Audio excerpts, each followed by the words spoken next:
5, 4, 3, 2, 1.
Ladies and gentlemen, welcome to LMC Cast. We are back for another month, and we have a assortment of tremendous people here today. We have the amazing Venato. Hello. We have the awesome Vija. Good evening. We have the tremendous Random Genius. Hello there. We have the legendary Kevin. Available as DLC. Hello.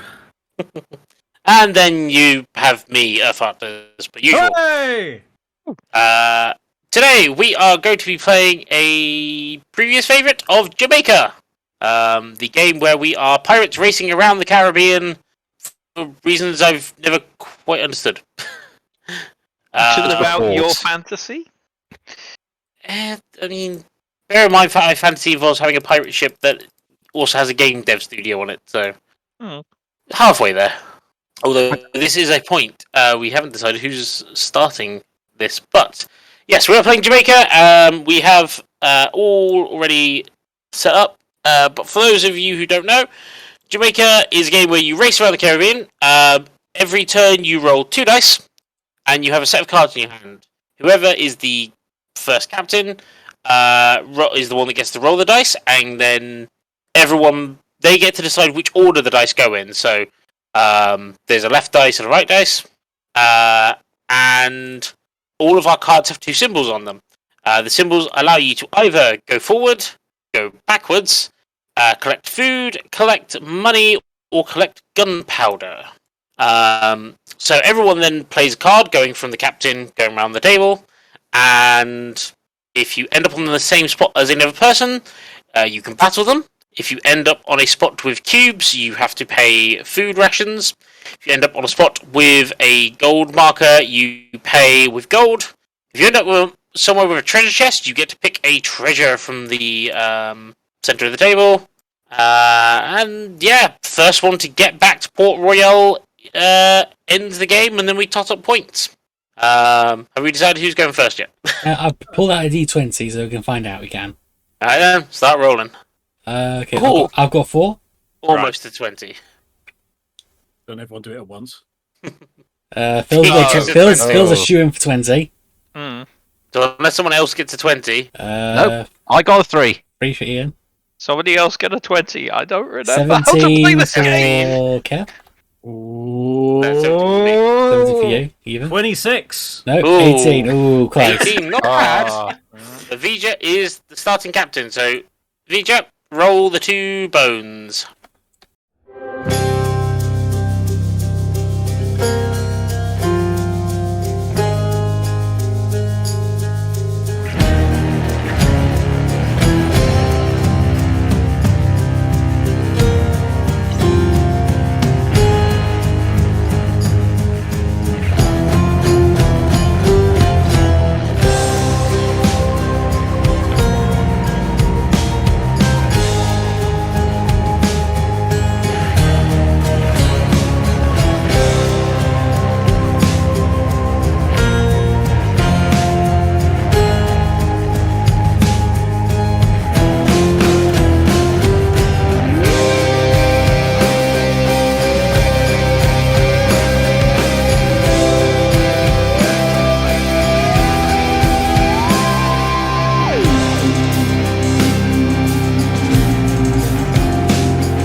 Two and skull.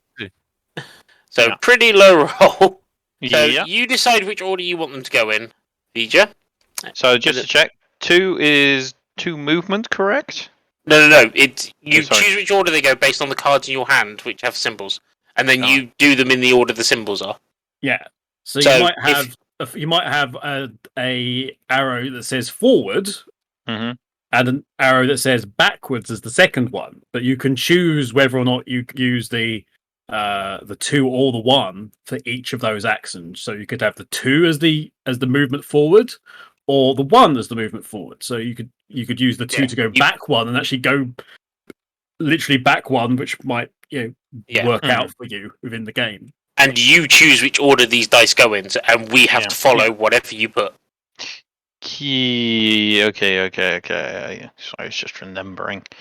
It has been a while since we played this. Yeah. It's difficult because basically I can only move forwards 2 or backwards 2. But Neither of which is particularly useful. Yeah, because if I move forwards 2, it's like I've got to pay 3 rations, haven't I? Yep. Yeah. Vija, by the way, is playing as the red boat, which under Captain John Rackham, and his ship is called the Sudden Death, which then presumably is solved via a golden goal or something like that. So, yeah, I'm going to say 2 goes first and then the skull last. I'm going to play it as 2 forwards and skull, which means 0 backwards. No, it goes 1 backwards. Skull is 1. Oh, 1. Okay. A movement of 1. Yep, So yeah, you need to movements of pay 1. 2 food. Now, if you can't pay whatever the thing is, you go back to the next space that you can afford. And we're going to play by 2nd edition rules, which is you don't have to give away everything at the first port you call out. You just pay whatever you can on the next space back. Right, well, that's me paying 2. Random Genius? This is going to be a fairly straightforward one for me. 2 gold and move forward 1. Now you must fight. You are on the same. Fight? Yes, you do have to fight. Oh, but Beecher is a very considerate friend. I don't want to shoot his boat and potentially destroy it again. I'll have you eat those words. He's out of bananas already. Oh no! Well, so yes, this means combat is afoot. I can't remember who rolls first. I think it's whoever instigates the battle rolls first. Which would be yourself. Yeah. So normally you would choose how much gunpowder you want to spend in the fight, but none of us have any gunpowder. Gunpowder you use to increase the attack of whatever you roll. If the player rolls a star, they immediately win. Right. Let's see what I roll. I roll on this weird dice a 6 or a 9, depending on which way you're looking It's at a 6. They're all even numbers. And I roll 8. an 8.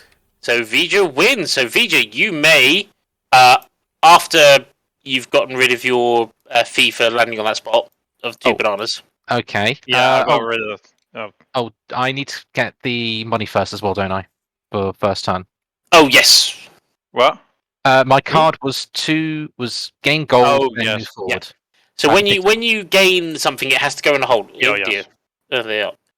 This It board is has, to very go in buggy. it has to go in a separate hold. Yes. Now hold Every- can hold up to yeah. whatever is done, but basically, it's a bit weird. You have to dump everything in a hold. If you don't have any hold spare, you have to get rid of one of your holds. It's sealed. It's sealed with. It's nailed up to keep the rats out. But as Vija 1, he can do one of 3 things. He can either steal one of the Random Genius's treasures, which he doesn't have any yet, give a cursed treasure he has to the Random Genius, which he doesn't have yet, or steal the contents of one of his holds. And he hasn't got much of that yet. I choose to steal the contents of one of his holes, which would be the 3 gold doubloons. Yep. Yeah. And that goes into a new hold for you. Got it. Yeah, if the mouse frickin' worked for long enough. There you go. Thank you. And that is Ian's turn. Kev. Excuse me. Based on my cards. Oh, I'm going to say, if there are multiple ships on the same space, you pick which one you want to fight. Yeah. Come at me. Actually, you know what I'm going to do? Mm-hmm. Because otherwise there might be a whole heap of trouble. Actually, I'm actually going to do back 2, forward 1. Okay. Okay. Oh, I didn't realize that was free. Oh well, never mind. Yeah, I don't know what happens going backwards. That's weird. Congratulations. Kevin has managed to somehow break the game by just going backwards, being the first one to pass Port Royal when he goes forward next turn. Yeah, that doesn't work like that. He's got to make a lap. Do I? Yes, you do. Where's the rules? I actually believe it is in the rules somewhere. I mean, I've got no food now, so that's worked out stupendously for me. I wanted to double check whether you actually need to spend rules, but that's an odd position. So. I just wanted to avoid because every other card I have Oh yeah, no, I know would what have you had mean. me on the same square as those two. So I'm going to be playing this card, which lets me move 2 forwards, and then wrong one. Oh yeah, no, that's Yes. You're definitely the green boat. The 2 green boat is forwards. nobody else. You're the Flying Dutchman. Yeah, I'll talk about that in a minute. And then I get 1 green, but I then have to. I get 1 banana, but I then have to pay 3 bananas for the spot I'm on. So that's me, Ein. Right. I am going to rob the port of all its gold. I'm getting So gold. 2 gold. 2 gold, and then another gold. Oh, Yeah, double gold. Yeah. Gold, so that's 3. I'm robbing them of the gold. I don't think the port's going to be too happy with you. I got to say. Oh. You do know you have to come back at the end of the game. That's true. Comes back into port. I succeeded. Look, I got all this money from these idiots at Port Ray. They'll never catch the pearl. And Ein is the Black Pearl. We never said who Random Genius was. Random Genius is sailing the Royal Fortune. Indeed. He is Anne Bonny. Mm. And he pointed out I'm green. I'm the Flying Dutchman, which is for some reason in this game being is the captain that is Olivier Lesseur, who is who was, I should say, a French privateer in the early 1700s. And bizarrely didn't have what you would think of as a normal Jolly Roger. Actually, he had a white ensign with a black full skeleton on it. I mean, to be fair, Jolly Rogers were all They're all independently shapes and designed. sizes. Yeah. But his one was a full white standard with a black skeleton on it. I am Samuel Bellamy, and I am piloting the Wider. I don't know how you pronounce that.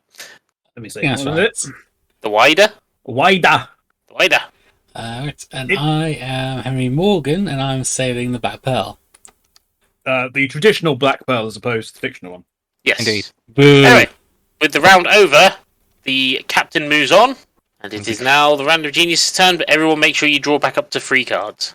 Okie doke. Right. Let's see what these dice bring for us. A 2 and a 4. Slightly better. So I'm going to go 2 in the morning, 4 in the afternoon. So what I'm going to do is I'm going to play gunpowder and gold. So I get 2 cannonballs and I get 4 gold. Bringing his gold reserves back. Yeah. Still need food, but it's better than nothing. How do we get food again? Cards. You have cards that have like Good. green meat and stuff on them. You might be able to tell from that I haven't got any. Don't worry, I haven't either. What happens if you don't have any food and you land on a food space? You go back to the next space you can afford to do something at. Oh wow, that's great. So it might be a coin spot, potentially. So that basically means whatever happens until I get food, I'm not going to be able to progress, probably. Unless you can get past the treasure chest, because treasure chest space No. doesn't cost anything. Okay, well, see you later, boys. We'll see. What card are you playing? Well, since it will literally do me a whole heap of nothing, I'll end up doing cannons and coins in that order. So 2 cannonballs, 4 coins. Exactly the same as me. That's bananas. The advantage is that you don't actually. That's 5. Yeah, if you don't move, you don't pay anything on the spot. You don't repay again. Exactly. I've probably got Oh, your cannons there. I'm going to say don't recall getting cannonballs. Okay. Right. I'm going to play cannonballs in the morning and food in the afternoon. So I get 2 cannonballs, but instead of gold, I get 4 bananas. Because, potassium. It's important. Yeah. Fine. It's 2 and 4, so I'm going to play coins first. So 2 coins for me, and then movement of 4. 1, 2, 3, 4. The first treasure is mine. So take the treasure chest and I'm going to shuffle these. Take a treasure out of the middle. Unless it's something that tells you to use it immediately or is your extra hold, you just keep that in your hand Ooh. till the end of the game. Treasures can be extra points. They can be, but if it's like a bonus attack thing, you do have to show that. There's like a couple of special ones, like extra hold space, or you get to add something to your cannons that you have to show when you're using them. There are also curse treasures which decrease your score at the end of the game. Hurrah! Because yes. Vija, you're last up. Right. I choose 2 gold and 4 movement. It's going to land right in front of me. Yeah. So he is at a port and must pay 3 coin to stay there. Correct. Glad to know that I've managed to help out with your renting funds there. With your taxes. Yeah. Thank you very much for paying my port fees. And I believe that's the end of the turn. Indeed. So the captain moves to Kev. Yo ho. Okay, let's see what we can. Let's see what we can do. See if we can get away from -1 on the board. There's a 6 and a 2. Ooh. So you've... So Two, potentially an huh? 8 on movements. Yeah, because I think there is a double movement. I mean, it would certainly get you away from that would there. that would be that would be very good if I had that, wouldn't it? Yeah. Mm. Mm. Anyway. You can at least get to where Vija is. Anyway, Yes, choose which order you want the dice to be in. okay, going to be 2 and then 6. Okay. Okay, and I'm going to be going 2 coins and 6 movement. Very nice. Right, so I get the 2 coins first of all, 1 and Yep. 2. Pop those in the hole. Plenty of coins. And 6 Right. movement, which takes me +5 basically in terms of net, which puts me back with Venato, no. I believe. No, 1, 2, 3, 4, 5, 6. I suppose with Oh, Vijay's sudden five. death. So Next you appeal, so need to pay 3 coins to stay at the port. Oh, great. Well, that's God. You might as well do a starting. Oh yeah, dodge. might as well. There you go. There's Yeah. a stack. There's a stack for you. And then you must fight Vija. I must fight Vija, must I? Okay. Yes. How many bananas has he got? He's got 1. One. Okay. Guess which Okay. guess which hold I'm having if you Do you Done. want to use your cannonballs? You may use as you know many what? as you like. We shall use the cannonballs for the purpose of explaining to folks what the cannonballs and how the cannonballs work. Okay, so you must choose your cannonballs before you roll the dice, and they add however many cannonballs you choose to your roll. So I have from that previous turn 2 cannonballs. So whatever I get from the die, I had the 2, as Urtheart just told you. We will roll the dice like so in the air, and 8. 6, so that's up to 8. 8. It's not a bad score. Alright. Right. No pressure, Phil. Come on, Flying Dutchman. Oh, it's a tie. Oh, draw. Well, What see, happens in the event of a tie? It You was both shoot each other, and you both sink to the bottom, and I collect all the rewards. No. What's No. that? if That it's- yellow ship that looks. it's- Nothing happens. Yeah, according to the rules, if it's a tie, nothing happens. Nothing happened. Shush. You still lose your cannonballs, though. I lose the cannonballs. Oh no! But Vija doesn't steal anything from you, so... So realistically, what you've done is freed up a hold, which is Yeah. Yes. Oh, anyway. That's my turn out the way. So on to Yep. Urtheart. On to old Samuel yeah. Bellamy Banana over man. here. He has got a lot of food, hasn't he? He's got a lot of Yeah. Mm. Might And be as some- much as I want to move forward, all of my cards are going Yes. to be bad to do so. So instead, I'm going to play this one, which gives me 2 food. So that'll go in that and a hold. shitload of cannons. And then 6 cannonballs, Ooh. but my holds are full, so I'm going to have to dump something. He's got So one- I'm going to dump my cannonballs, which means I have a hold with an extra 4 cannonballs. So 6 I'm cannonballs. surprised you didn't give it the banana. There's a lone banana. No, I think I'm going to need the bananas. He's played Mario Kart. He's going to drop it behind him when he moves forward. He's gonna drop it like a tart. That works Interest- so well on the water. interesting thing when we get to Vija actually, because we're about to hit the first corner, Mhm. all of us, and there are in the other 3 corners, not counting the one where we start, there are little islands, archipelagos or what have you, and you can choose which path to go around: the shorter path on the inside near the main island, or the longer path, which obviously costs more movement, but does have treasures. So Hmm. Vija's going to have that option first, he or Venato, I suspect. So Yes. But first, I get to decide though, and I am going to do movement and get some food. So first off, the 2 movements. So I'm going to go Wrong one. Everyone keeps moving my boat, guys. It's wonderful. Keep moving my boat forwards. You'll never know how I won. So I shall pay the 5 gold, That is expensive. Yeah. and I shall get in return 6 food. Do you have to do Not the a bad- movement and pay before, or can you pay at the end with based on what square you end up on? I think you pay when you get on the square first, I think it's when all movement is resolved. Yeah.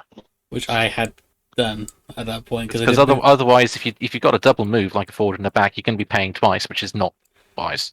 Yeah, but say if I'm about to move 2, but then cannot afford to be on this square until the second part of my action resolves. If you've got double movement, you only pay the space you finally land on. Yeah, but if I move first, Mm-hmm. I can't afford to be there, but I will be able to afford to be there by the end of the second turn. Can I stay there? I'm going to say yes, because the paying of stuff is at the very end of your turn. You Okay. resolve your actions, then you do your payment. Okay, that's fine. Good. So, Right. based on that clarification, I'm going to do movement and food. So I move forwards 2. The sudden death takes the shortcut around the Ooh. island, but that puts me on a square where I owe 3 food. I only have 1 food, but I get 6 food. And then- which aren't very stable. So it's like I get back. When to you're that. paying for stuff, you can pay it from multiple holds. They don't have to be from a single hold. Yeah, and I will just to clear that hold. So V just paid 2 from one hold and 1 from another. Very nice. Well, I'm going to make it very easy for everyone, as it's a double movement for me. So I'm moving 8 spaces. Oh, he's getting out in front. Oh, I know he's done. He's gone for the treasure in front of you. You've asked him. Yeah. Indeed, and I have, with a steal, I have claimed the next treasure. Well played. So draw your treasure, and then if you need to reveal it, reveal it. Hey, I do not need to reveal it. And I think that is the end of the round. It is. It is. So, should we give a quick rundown of where people are on the board before we either take the next round or do the discussions? I'll just pass my captain's compass on to Urtheart for purposes of. Yeah, so at the end of that round, in terms of ships, you've got the sudden death of Vija and the royal fortune of TA Black, effectively on either side of the first corner island, followed by the Black Pearl of Venato and then the Flying Dutchman of myself. Very close behind. Very close behind. The wider is Trailing a little behind. is trailing a little behind, but has my goodness. So I've got That's full holds. Yeah. I've got 1 doubloon in one hold, 4 doubloons in another. Urtheart is laden. I have Food. 6 bananas in one hold, 1 banana in another, and 2 in another hold. But then I also have 6 cannonballs and 3 doubloons. I've got like 3 bananas in one hold, another 3 gold in another hold, and 6 bananas in another hold. So The reason why we've got all the blooming shipping delays everywhere. It's just Venato taking his time with all this food. And Vija? Nope. Oh no! Is it my turn because No. I'm in the lead? No, we want to know what's in your holds. Oh, sorry. at the moment he's got 3 gold in one, then another gold in another, No, 2. another 2, which is now disappeared. I don't know why. Yeah, this board's a bit buggy. His hole's got a leak. And 4 bananas. And I have 1 banana, 2 cannonballs, 2 doubloons, 4 doubloons, and a treasure. Oh yes, I've also got treasure as well. Completely forgot about Okay. that. You don't need it till the end of the game. The big mystery. Indeed.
I'll tell you what, I haven't started off a month for a while, so I shall start off this month with discussion.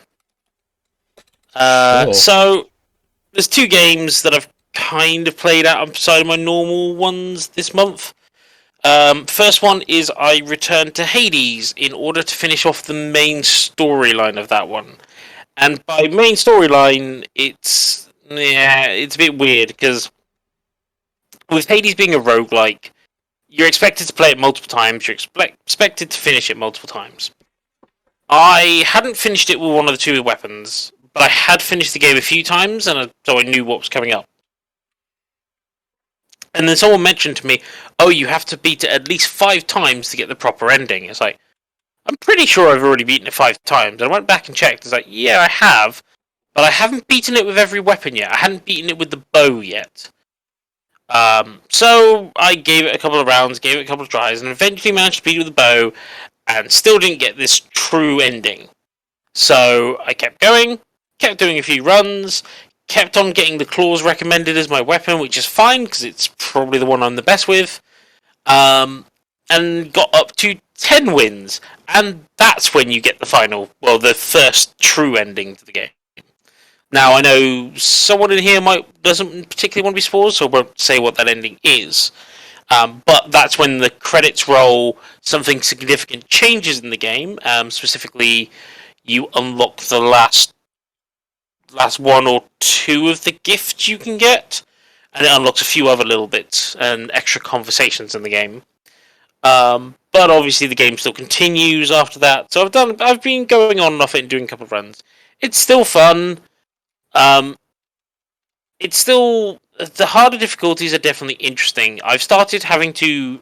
One of the things the game does is if you want more rewards, and basically you get a one-off reward every time you beat a boss with a certain weapon. If you want that reward again, you then have to do a run that adds heat. And you add heat by adding modifiers that make the game more difficult, basically. One of those modifiers is to make the bosses more difficult. And so I've done the heat for the first boss in the game, which triples the difficulty, I'm going to say. Oh, wow. Oh, yeah. As for the reason why it triples the difficulty, do you mind that spoiler? Or Go ahead. But, yeah. I think it'd be fine. Yeah, so the first boss is one of the Furies. There are 3 Furies.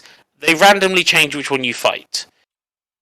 If you upgrade the boss, you don't fight one of the Furies. You fight all 3 Furies at the same time. And they all have the health pool as if they were fighting them alone. So yeah, very difficult. Now, if you increase that, it does something with the next boss. I know it does something unique with each boss. So obviously the Furies was something I was not expecting, and oh boy did I barely survive that on my run.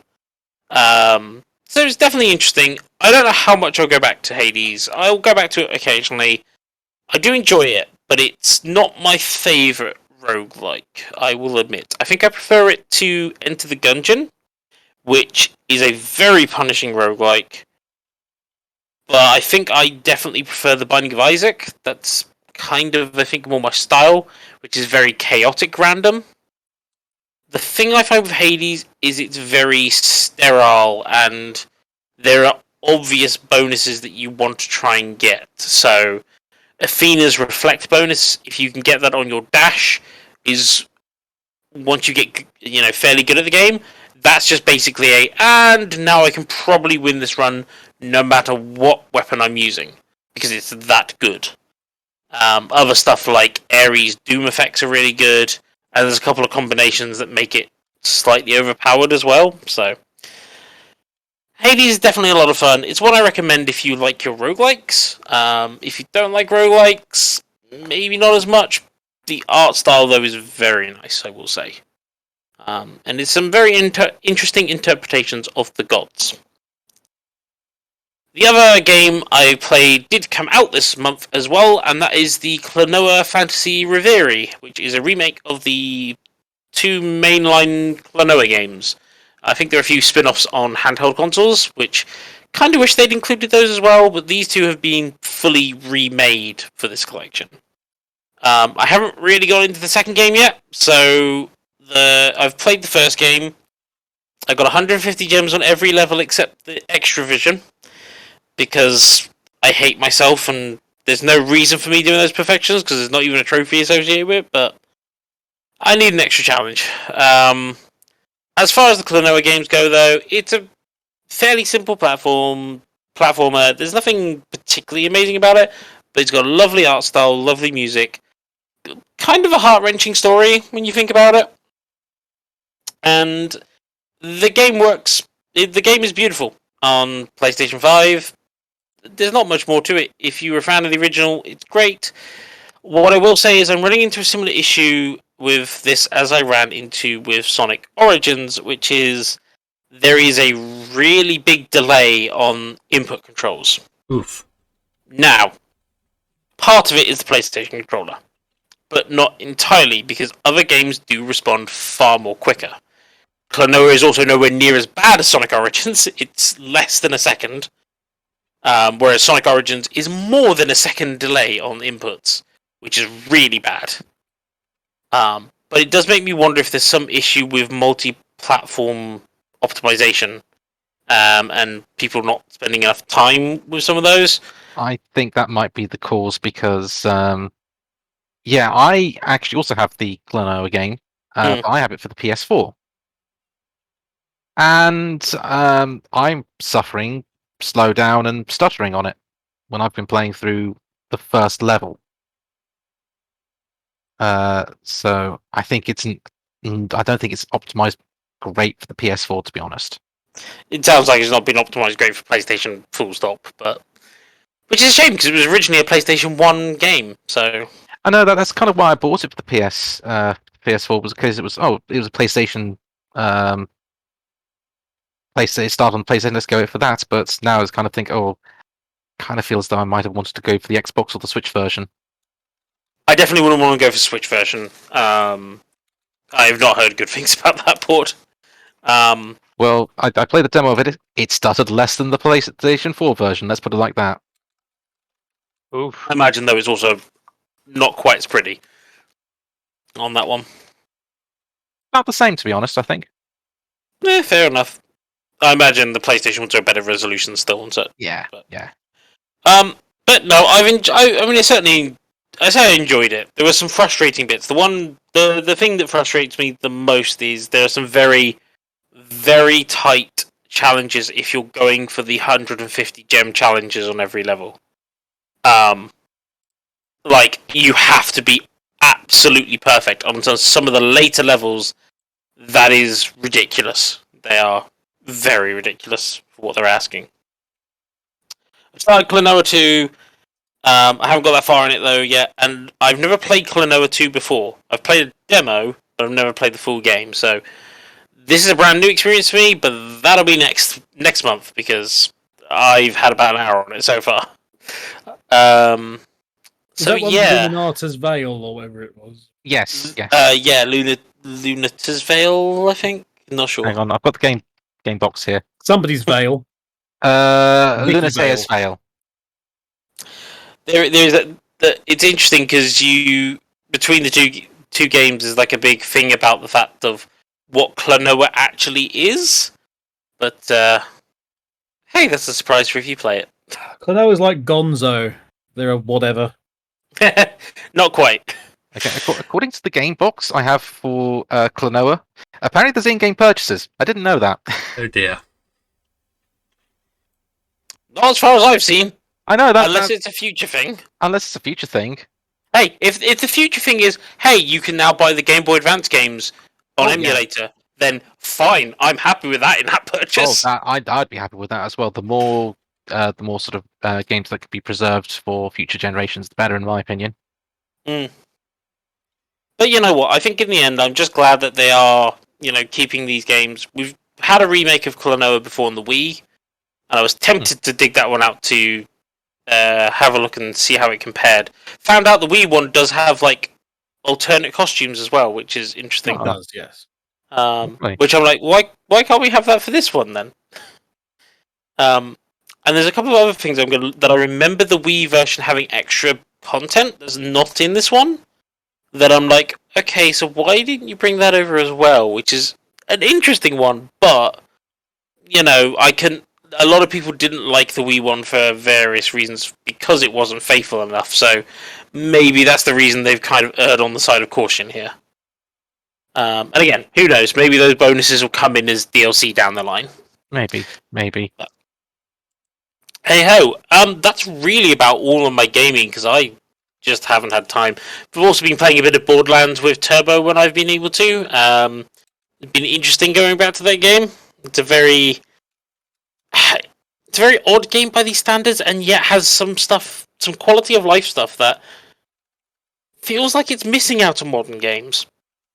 Such as has a really interesting feature where it goes, you've played this content with a friend already, so rather than make you play it again, now that you've caught up to where you started playing with your friend, we'll just skip all those chapters and let you get up to the same place you were with your friend. That's brilliant. Well, that's just a great feature for a drop-in, drop-out co-op game. Now, admittedly, because Borderlands is very open-world, questy type, makes a little bit more sense than, say, the level types that you sometimes get with these things. So, stuff like Left 4 Dead or such. But, you know, it's nice to see that a game that old still has really nice quality of life features in it. So yeah. The other thing I was going to talk about is something I've been watching recently, which is a YouTube series called Oxventure in the Dark, which is their Blades in the Dark playthrough. I think everyone here has played Blades in the Dark except me. I haven't either. Oh, haven't you? I No. thought you were in that. No, I wasn't. But Blades in the Dark is similar to D&D, but also very, very different. But it's a tabletop RPG, but it's much more dark and gritty, and it's based in a place called Volisport, I believe. I cannot remember. It has been a while since I last played it. But yeah, fair enough. But you play as kind of seedy underground types taking on jobs. Now, the Oxventure are outside Xbox and outside Extra guys who originally did D&D stuff with their DM Johnny Chiarini. Blades in the Dark actually switches two of their roles around. One of the players from the D&D group DMs for Blades in the Dark, and their DM Johnny plays as another character. He also had a lot of experience of Blades in the Dark before they started, so he's also kind of been the guiding hand for them. And they've been doing a second series, which comes out every Sunday, so I've been following along with that one. And one thing I quite like is that while the D&D stuff always tries to have as much of the group as possible, you know, sometimes one of them is missing because they're ill, sometimes one of them is missing because of paternity leave, or similar. That has happened twice in their career now. Whereas Blades in the Dark, the opening and the final of the seasons are always the entire gang. But the rest of the time they have they only pick two of the gang to go on smaller side missions that still go towards their major goal or are something a little bit more personal to their characters that they're sharing with one of the others. But it's a very interesting, different dynamic to basically just have your DM and two other characters, but still affects the rest of the group. So, to give an example from the first season, there's one where they're like, in order to get in this place, we're going to have a lot of money, so we're just going to borrow those out of the team funds and just make sure we win it at least that much back, if not more. I will say it doesn't go as well as they'd hoped, but, you know, that's how these things work sometimes. But yeah, I'll be looking forward to the second series. They do occasionally reference their other series as well. The first one references a character from one of their very early adventures as a dramatized in a theatrical opera form, which Oh gosh, are they doing the theatrical opera version of the Spicy Rat incident? no, it's a few episodes later than that. and one that makes more sense to be theatricalized, basically. But they're sneaking in behind the scenes of the opera rather than performing the opera, so you only get bits and pieces of it. But no, I've been thoroughly enjoying that. Each episode is about 2 hours, which compared to stuff like... Because I've also been watching bits and bobs of Critical Role here and there, and their episodes range from 3 to 4.5 hours, and sometimes that can just be a little bit too long. Whereas, this 2 hour slot is just kind of just a nice sit down and watch while I'm quickly doing something else, like cooking or, a bit of side work. So, but yeah, I've been really enjoying it. They've done 4 episodes now. First one, all the gang, and the next 3 have been 3 very different heists. Some of them end up, let's just say one of them ends up going not very well at all. I mean, it's Blaze in the Dark. That's kind of half the point, is that the heists will go wrong at some point in some way, in some form. Normally, yes. One of their heists actually goes off almost without a hitch, other than the initial premise of the heist. It was very interesting, but it was kind of suited the characters as well, which was... The characters are very... Their personalities very much shine through. I think Barnaby is a fan favourite because... I love Barnaby. While he's trying this, oh yes, I'm being a thief, but I'm also a socialite, and I like my name getting out there. And also, I don't want to do any fighting this stuff. It's just, if you know my name, then you'll treat me, and you'll basically do what I say. And I'm just doing this because I'm bored. Basically, I heard it was good fun. Basically, think Bertie Wooster in that kind of mould. I have no idea who Bertie Wooster is. Jeeves and Wooster, PG Woodhouse characters. So Bertie Wooster's probably most famous as being played by Hugh Laurie back in the 90s. Basically, a 1920s. Basically, I don't know how you explain it. Just basically, your stereotypical 1920s. Boss. Yes, typically that. Thinks he has many good ideas, but in fact they're all bad.